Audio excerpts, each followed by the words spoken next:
Welcome to e-learning session for grade 9 SS Geography. I am your mentor Ajit Kumar and we are studying Geography chapter 2, that is Physical Features of India. So far in this chapter we have studied about almost 5 major physiographic divisions of India, namely Himalayan mountains, northern plains, peninsular plateau, deserts, then coastal plains, right? So today we'll be studying about the islands. Primarily, India has got two major group of islands located on both the sides, that is eastern side and the western sides. One is located in Bay of Bengal. Towards Bay of Bengal, what we have is Andaman and Nicobar Islands, and in Arabian Sea we have got Lakshadweep Islands. And both these islands, when we talk about Andaman Nicobar Islands or say Lakshadweep Island, both these are group of islands, right? During my naval career, I have been to both these islands. They are really marvelous and beautiful islands. Few of them. When we say group of islands, there are lots and lots of islands located there. Some of them are even virgin islands where there is no habitation, कोई रहने वाला नहीं है. That is why once you disembark once you disembark from boat or ship to those virgin islands, sand, water are absolutely crystal clear. Means जब आप वहाँ पे उतरेंगे कभी आइलैंड्स पे, तो you will find the visibility of water is so clear.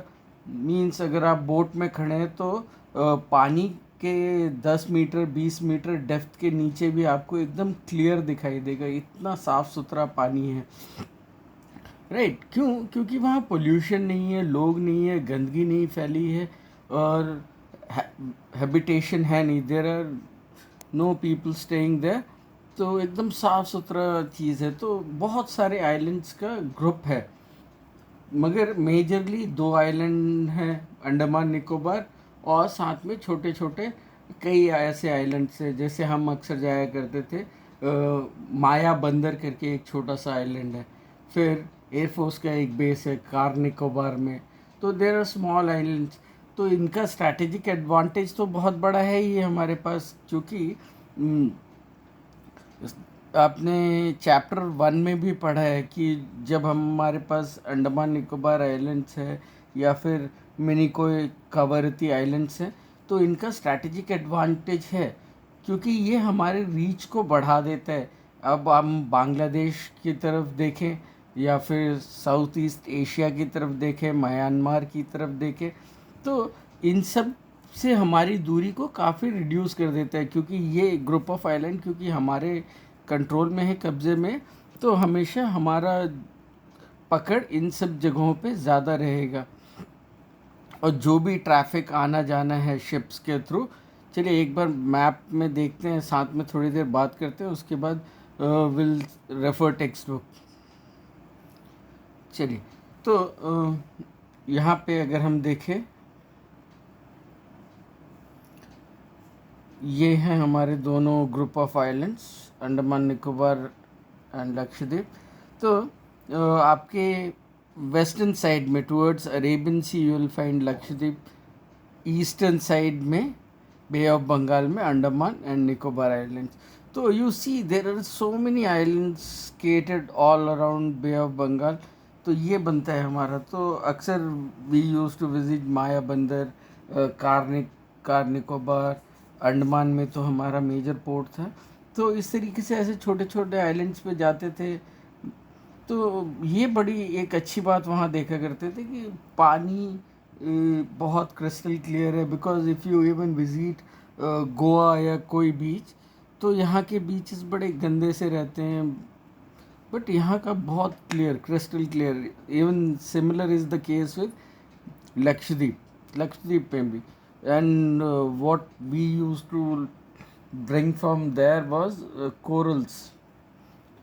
Coral reefs जो आपने पढ़े होंगे ऑस्ट्रेलिया में है, ग्रेट बैरियर रीफ, सेम इस तरह के कोरल्स मिलते हैं यहाँ पे।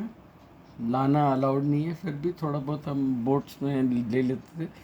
चलिए, now let's see what textbook has to say about this.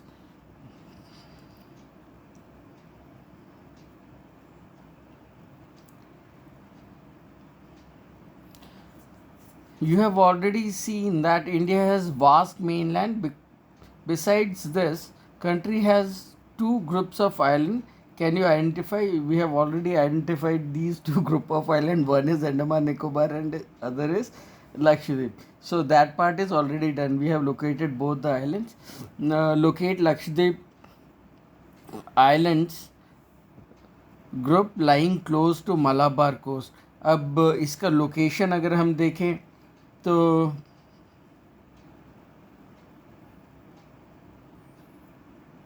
ये जो हमारा केरला का समुद्री तट है, कोस्टल एरिया है, जो उसको हम मालाबार कोस्ट बोलते हैं। तो मालाबार कोस्ट के विसिनिटी में है ये सारे ग्रुप ऑफ आइलैंड्स। और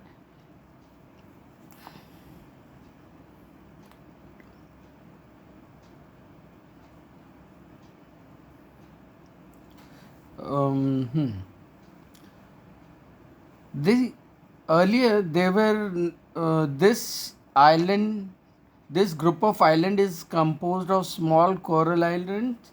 तो यहाँ पे कोरल्स भी काफ़ी ज़्यादा मिलते हैं। कोरल के बारे में हम बात करेंगे। ठीक, एक ये लिविंग ऑर्गेनिज्म है, कैल्शियम का इनका बॉडी फॉर्मेशन रहता है और इनका ग्रोथ होता रहता है। चलिए इसके बारे में अभी देखते हैं। Even I will show you some pictures if internet allows me. अगर सही इंटरनेट चला तो I will show you definitely. चलिए, तो इस बात को याद रखेंगे। Will also study about corals, but in the meantime let's continue. Earlier they were known as Laccadive. तो लक्षद्वीप को पुराने टाइम में, अंग्रेज़ों के टाइम में लैकेडीव कहते थे, because they were not so good in pronouncing Indian words. Even they use to call Kanpur, जो हमारा आज की डेट में नॉर्थ इंडियन सिटी है नॉर्थ इंडिया में, जिसको now what we call it as Kanpur, they use to call it, पुराने हमारे ब्रिटिशर्स के दस्तावेज़ों में आज भी इस सिटी का नाम Kanpur, this is how they use to pronounce it, Kanpur. तो कानपुर का नाम अंग्रेज़ों के लिए कानपुर था। और सेम कई ऐसी जगह हैं जो पुर है, जो हमारे लिए पुर हम प्रोनाउंस करते हैं, तो they use to call it pore, Berhampur, Kanapur. तो similarly the Lakshadweep became Laccadive for them because उनकी प्रोनाउंसिएशन ऐसा था, इसीलिए उन्होंने अंग्रेज़ी में नाम लैकेडिव रखा। मिनिकोय एंड अमनीदीव, ये तीन जो मेजर आइलैंड है इसमें, जो हमने देखा लक्षद्वीप हमारे वेस्टर्न साइड में है, अरेबियन सी में, मलाबार कोस्ट, केरला के कोस्ट के पास में। तो वहाँ जो तीन मेजर आइलैंड हैं वो है Lakshadweep, Minicoy and Amindivi. In 1973 they were named as Lakshadweep and 73 में इनका रीनॉमेनक्लेचर किया गया, दोबारा से इनका नाम बदल के लक्षद्वीप कर दिया गया। It covers small area of 32 square kilometres. Kavarati Island is the administrative headquarters of Lakshadweep. This island group has great diversity of flora and fauna. Piti Island, which is uninhabited, has a bird sanctuary. तो चलिए, अब total area 32 square kilometres है। ये 100 भी नहीं, सिर्फ 32 square kilometres का total area है। कवरती आइलैंड, मेजर आइलैंड यहाँ पे कवरती आइलैंड है। Even navy has got a naval detachment at Kavaratti where they have position the Dornier aircraft for maritime reconnaissance. तो इस एरिया में नज़र रखने के लिए, रिकॉनेंसेस करने के लिए एक डिटैचमेंट बना के रखा है वहाँ पे, ताकि समुद्र पे नज़र रखी जा सके। ठीक, तो वहाँ का एडमिनिस्ट्रेटिव हेडक्वार्टर्स भी कवरत्ती आइलैंड में है। साथ में यहाँ पे काफ़ी ज़्यादा फ्लोरा फौना का वैरायटी मिलता है। जो पिटी आइलैंड है, यहाँ पे एक बर्ड सैंक्चुरी है, और दूसरी खास बात पिटी आइलैंड की, यहाँ पे लोग नहीं रहते। ठीक, अभी हमारा coral is still pending, do remember. चलिए, तब तक हम बात कर लेते हैं दूसरे ग्रुप ऑफ आइलैंड की, that is Andaman and Nicobar islands. Andaman and Nicobar islands की जब आप बात करेंगे तो ये बे ऑफ बंगाल में है। ठीक, नॉर्थ से लेके साउथ तक एक्सटेंडेड है। Let's see,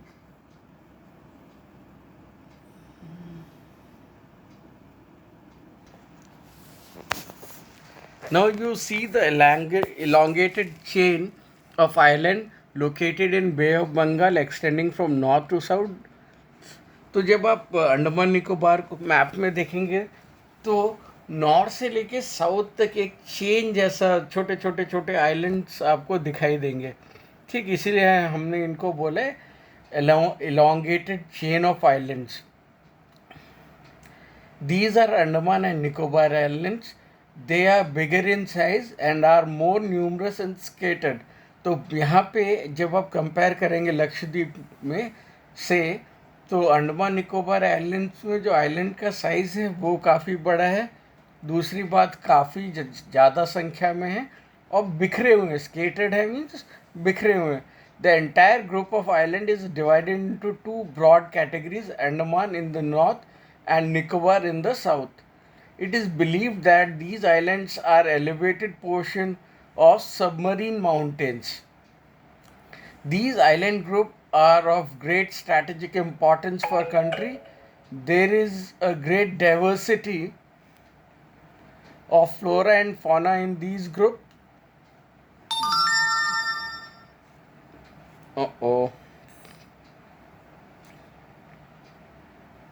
Nothing as such.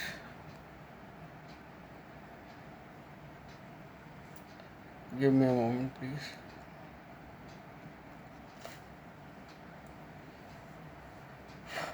There is a great diversity of flora and fauna in this group of islands too. These island lies closer to equator and experience equatorial climate and has thick forest cover. India's only active volcano is found on Barren Island in Andaman and Nicobar group of island. चलिए, तो यहाँ पे कुछ major बातें की गई हैं। तो अंडमान निकोबार का जो ग्रुप ऑफ आइलैंड है उसको दो मेजर पार्ट में बांट दिया गया है। Northern part is Andaman and southern part is Nicobar. ठीक, फिर उसके बाद दूसरी बात ये है कि जो आइलैंड्स है साइज तो बड़े हैं ही उनका। दूसरी बात कि उनको ऐसा कहा जाता है सबमरीन माउंटेन। जो माउंटेन्स थे वो धीरे धीरे पानी में सबमर्ज होकर उनका कुछ पोर्शन जो बाहर बचा है, these are those submarine portion of submarine mountains. Now second is, जो एक इकलौता देश में एक्टिव वॉल्केनो है वो अंडमान में मिलेगा आपको, बैरन आइलैंड्स में। फ्लोरा एंड फौना के मामले में काफ़ी ज़्यादा डाइवर्सिटी मिलेगी। थिक फॉरेस्ट का कवर मिलेगा। क्यों? क्योंकि ये इक्वेटर के पास है। चलिए, अब ये सारी बातों को हम वेरीफाई करते हैं अपने मैप के साथ। चलिए, ठीक, तो ये है हमारा मैप। मैप में हमने देखा कि जो नॉर्दर्न पार्ट है,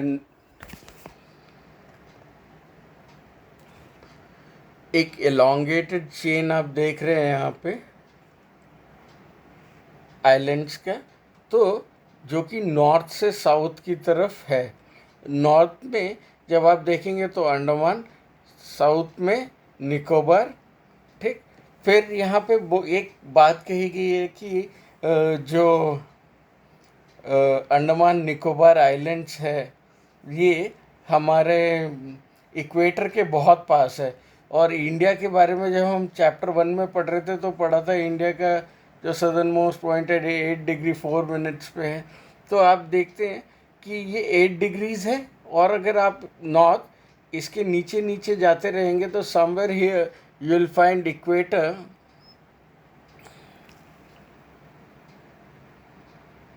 इस 8 डिग्री के अगर आप नीचे जाते रहेंगे तो आपको 0 डिग्री मिलेगा जो कि इक्वेटर है।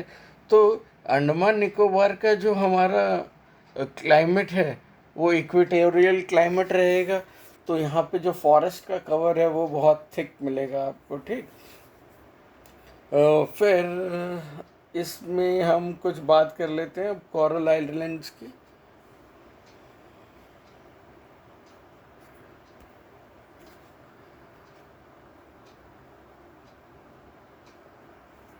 चलिए कोरल्स के बारे में बोला जाए। Coral polyps are short lived microscopic organism which lives in colonies. They flourish in shallow and mud free warm water. They secrete calcium carbonate. तो इनका जब स्ट्रक्चर है, एक तो पहली बात है लिविंग ऑर्गेनिज्म है, ठीक, और हमेशा ग्रुप में रहते हैं कॉलोनीज में। तो जब आपको कभी भी एक या दो कोरल्स नहीं दिखेंगे, हमेशा एक बड़ा ग्रुप दिखाई देगा झुंड में, ठीक। और ये हमेशा कम गहरे पानी में, जो मडी वाटर ना हो, और मतलब गुनगुने पानी में, means not in cold water, they can be found only in warm waters. और इनका फॉर्मेशन जो है कैल्शियम कार्बोनेट का है। तो देखने में ये थोड़ा चूना लाइमस्टोन टाइप इनका अपीयरेंस रहता है। The coral secretion and the skeleton form coral deposit and form a reef. They are mainly of three types: barrier reef, fringing reef, and atolls. The Great Barrier Reef of Australia is a good example of first kind of reef. Atolls are circular और horseshoe shaped coral reefs. चलिए एक बार अब इनके थोड़े images भी देखते हैं तो ज़्यादा मज़ा आएगा, नहीं?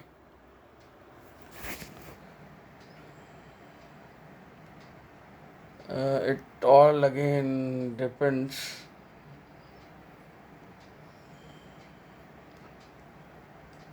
कोरल, हाँ, ये राहत इंदौरी। राहत Indori he was a great शायर। उर्दू ज़ुबान के बहुत बड़े शायर हुआ करते थे।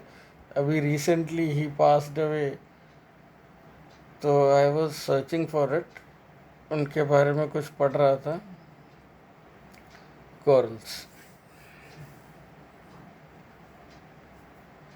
चलिए सबसे पहले कुछ इमेजेस देखी जाए।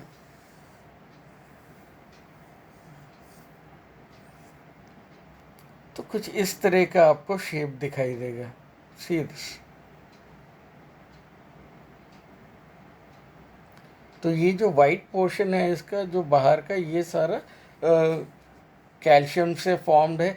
जब आप इसके पास जाएंगे, स्कूबा डाइविंग करने के साथ आप जब इसके पास जाएंगे तो आपको लगेगा ये पत्थर लाइक स्ट्रक्चर है, but actually they are living organisms, ठीक, जो हमेशा ग्रुप में रहते हैं कॉलोनीज में। ये देख रहे हैं आप, सिंगल स्ट्रक्चर आपको कहीं दिखाई दे रहा है, एक पूरा ग्रुप फैला हुआ चारों तरफ स्केटर्ड रहेगा, ठीक।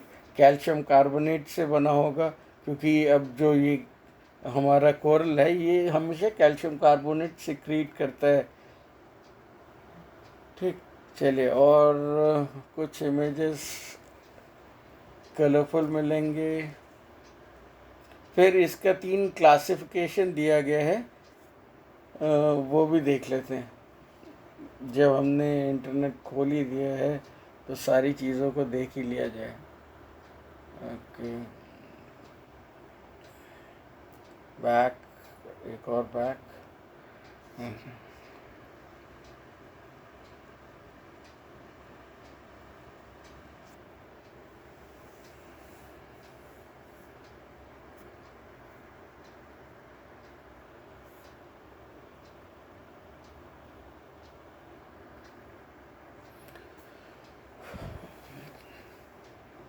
Coral reef is underwater ecosystem characterized by reef building corals. Reef are formed of colonies or coral polyps के फॉर्मेशन के साथ।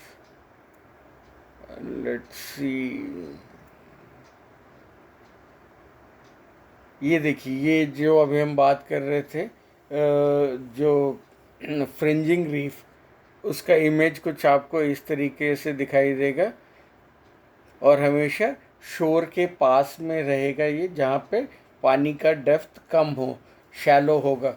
ठीक, उसके बाद you will find barrier reefs,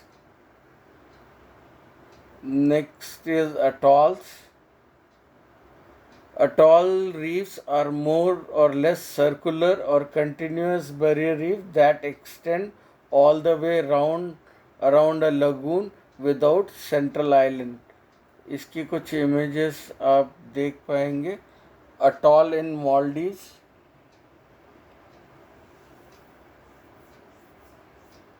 तो ये एक सर्कुलर टाइप आपको स्ट्रक्चर दिखाई दे रहा है। ठीक, इससे ज़्यादा we are not required to do any research on this. चलिए, अब हम अपने टॉपिक के लास्ट पोर्शन पे चलते हैं और साथ में वाइंड अप कर देते हैं आज इस चैप्टर को।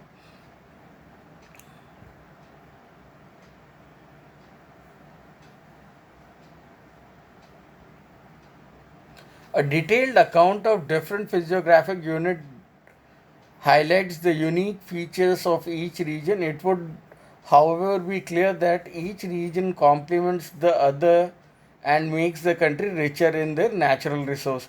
तो हमारी कंट्री में तो जो भी दुनिया में फिज़िकल फीचर्स हो सकते हैं, सारे के सारे अवेलेबल हैं, और सारे एक दूसरे को बहुत अच्छे से कॉम्प्लीमेंट भी करते हैं।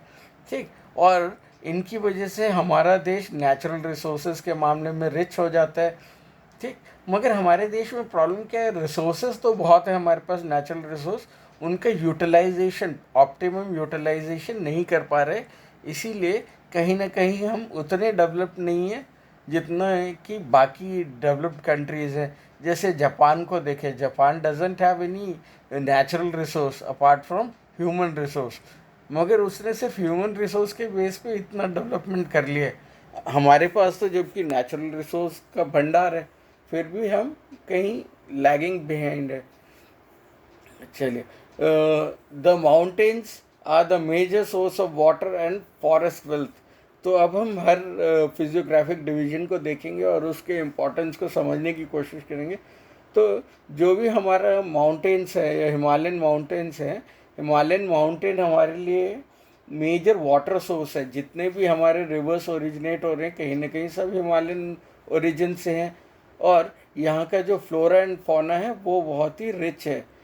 ठीक, second is northern plains. Northern plains हमारे लिए ग्रेनरीज का काम करते हैं, क्योंकि यहाँ का लैंड बहुत फर्टाइल है, खेती बाड़ी अच्छी होती है, एग्रीकल्चर। तो ये हमारे पूरे देश के लिए खाने का जो प्रोडक्शन है, एग्रीकल्चर का प्रोडक्शन, वो करके पूरे देश के लिए पेट भरने का काम करता है, तो ग्रेनरी का काम करेगा। तीसरी बात है कि जो हमारे प्लेट्यूज़ हैं, ये प्लेट्यूज़ काम करते हैं स्टोर हाउस ऑफ मिनरल। जो भी इंडिया में मिनरल्स अवेलेबल हैं, ये कहीं ना कहीं प्लेट्यू रीजन में है। इसीलिए आपको ये डेक्कन प्लेट्यू में मिलेगा, छोटा नागपुर प्लेट्यू रीजन में मिलेगा मिनरल्स का डिपॉजिट ज़्यादा। The plateau is storehouse of mineral which played a crucial role in industrialization of the country. तो हमारे देश में जो इंडस्ट्रियलाइजेशन हो पाया वो इसलिए था क्योंकि हमारे पास मिनरल अवेलेबल थे इन पेनिनसुलर प्लेट्यूज में। जो भी हमारा सेंट्रल हाईलैंड बोलिए या फिर डेक्कन प्लेट्यू बोलिए, छोटा नागपुर, इन सारे रीजन्स में स्केटर्ड जो हमारा मिनरल डिपॉजिट है उसकी वजह से। The coastal region and the island groups provides site for fishing and port activities. अब जो भी हमारा कोस्टल रीजन है, कोस्टल प्लेन वाला एरिया है, तो इतना लंबा हमारा कोस्ट लाइन है कि हमारे लिए पोर्ट एक्टिविटीज, सी ट्रांसपोर्टेशन ईजी हो जाता है। दूसरा सोर्स ऑफ इनकम हमारे देश के लिए बहुत अच्छा सोर्स ऑफ इनकम हो सकता है फिशिंग, और जो काफ़ी सालों से इंडिया करता आ रहा है या हमारे लोग करते आ रहे हैं जो कोस्टल रीजन में रहते हैं। उनका, कई कोस्टल रीजन में रहने वाले लोगों का main source of occupation is fishing. तो हमारे पोर्ट एक्टिविटीज़ काफ़ी ज़्यादा इन्हांस हो सकती हैं क्योंकि हमारा कोस्ट लाइन बहुत लंबा है। Thus, the diverse physical features of land have immense future possibilities of development.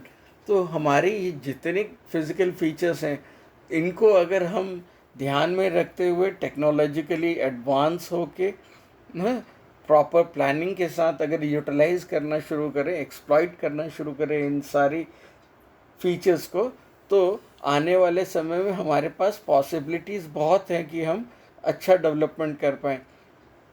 क्योंकि हमारा कोस्ट लाइन लंबा है, तो हर स्टेट में 2-3 पोर्ट्स हो सकते हैं, तो इसकी वजह से हमारे देश में सी ट्रांसपोर्ट को काफ़ी बेनिफिट मिल सकता है। ठीक, तो बाहर से इंपोर्ट एक्सपोर्ट के काम को डायरेक्ट एडवांटेज मिल सकता है। ठीक, जब हमारे पास नॉर्दर्न प्लेन्स हैं, नॉर्दर्न प्लेन्स में हम अपने प्रोडक्शन को और बढ़ा सकते हैं, और पेनिनसुलर प्लेट्यू में जो हमारे मिनरल्स हैं उनको और अच्छी तरीके से ऑप्टिमम यूटिलाइजेशन करके वहाँ से कंट्री डेवलपमेंट अचीव कर सकता है। साथ में जो हमारे आइलैंड ग्रुप्स हैं, आइलैंड ग्रुप हमेशा आपको एक तो स्ट्रैटेजिक एडवांटेज दे ही रहा है, अगर हमने इसको टूरिज़्म के हिसाब से भी डेवलप किया तो भी पोटेंशियल बहुत ज़्यादा दिखाई देता है। Next is Himalayas. हिमालयाज़ तो हमारे लिए एक तो वो नॉर्दर्न फ्रंटियर में एक बॉर्डर बना देता है, तभी तो हमारे देश को सेफ्टी प्रोवाइड करता है एनिमी एग्रेशन से। ठीक, दूसरी बात है हमारे लिए वाटर का सोर्स है, पेरिनियल वाटर। मेजर रिवर जो हमारी गंगा है, ब्रह्मपुत्र है, उनका ओरिजिन है। तो इन सारी बातों को अगर ध्यान में रखा जाए, इन सारे रिसोर्सेज को अगर ऑप्टिमम तरीके से यूटिलाइज किया जाए, तो हमारे देश के पास बहुत ज़्यादा पॉसिबिलिटी है डेवलपमेंट की। With this will put an end to today session, and by now we are done with this chapter number 2, that is physical features of India. I want you people to write all the question answers given in exercise में दिए गए सारे question answers को आप complete करेंगे, और आज का नोट्स भी लिख के ख़त्म कर देंगे। And belated happy Janmashtami to you all. चलिए, बाय बाय, सी यू।